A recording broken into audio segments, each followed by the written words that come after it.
Hello, all. Welcome to the second session of this particular series, Project Management.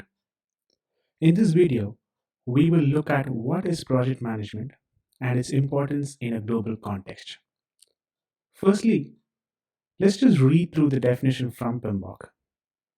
The PMBOK definition says project management is the use of specified knowledge, skills, tools, and techniques to deliver something of value to people. What does this mean? Let us quickly recollect what is first of all a project, right? Because we've discussed this in the earlier session as well. It is a temporary endeavor with a beginning and an end. It must also be used to create a unique product, service, or result. Having said that, we need someone to control the set of activities that happen as part of the project, right? This activity can be anything, ranging from controlling the scope, schedule, cost, resources, quality, communications, etc. I know these terms can be a bit new to you, but we will get through it in the future lectures. For now, what I'd like you to remember is that in order to deliver a successful project, we need someone who has the specific knowledge, skills, tools, and techniques. So I'm going to call this person as a project manager. So, can we now say a project manager is an individual who oversees the delivery of a project and is responsible for the success of a project? You can see a few examples that is listed on the slide as well. Construction of a house is a project. Creating a coded solution to improve the workflow of a product is also a project. So, a project does not necessarily be confined to IT, civil, or any industries. It is not industry specific. Project management in itself is a skill. Now, the next immediate question in your mind would be, can I just not do it? Should I have a dedicated person to advise me how it should be done if I'm already an SME in it? I know how to build a house. I know how to write programs. Can I not do it on my own? Good question. Hopefully, this slide can throw some light to whatever your thought was, right? You as an SME might know the work that needs to be actually done, the exact grunt work that needs to be done. But a PM who also will have the knowledge of the work takes up the additional responsibility of overseeing the project. So, what do we mean by overseeing?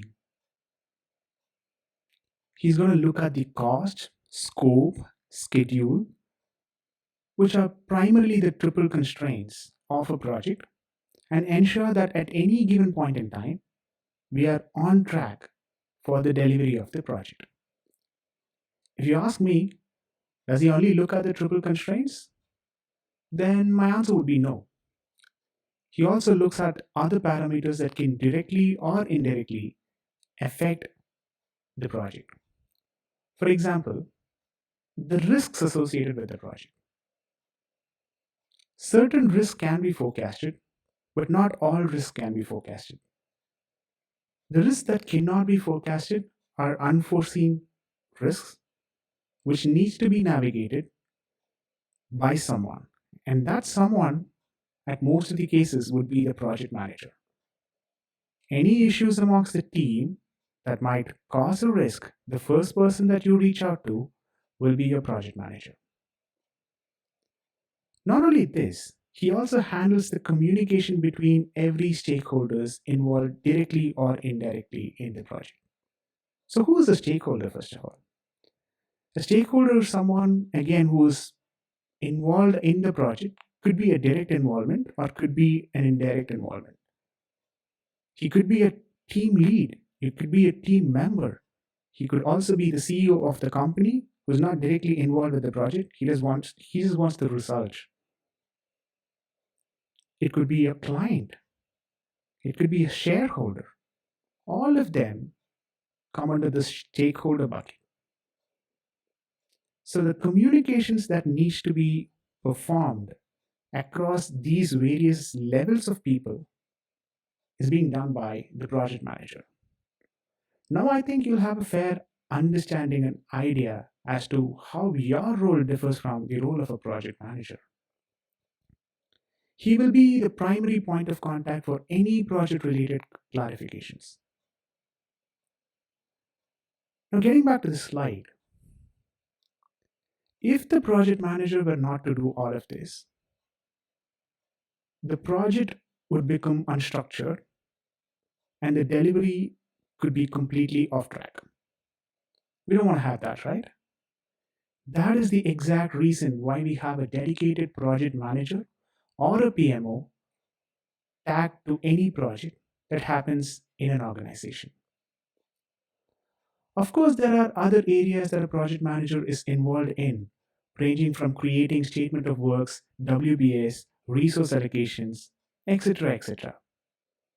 I know these terms might not be something that you can relate to right now, but we'll look at these terms in the future lectures.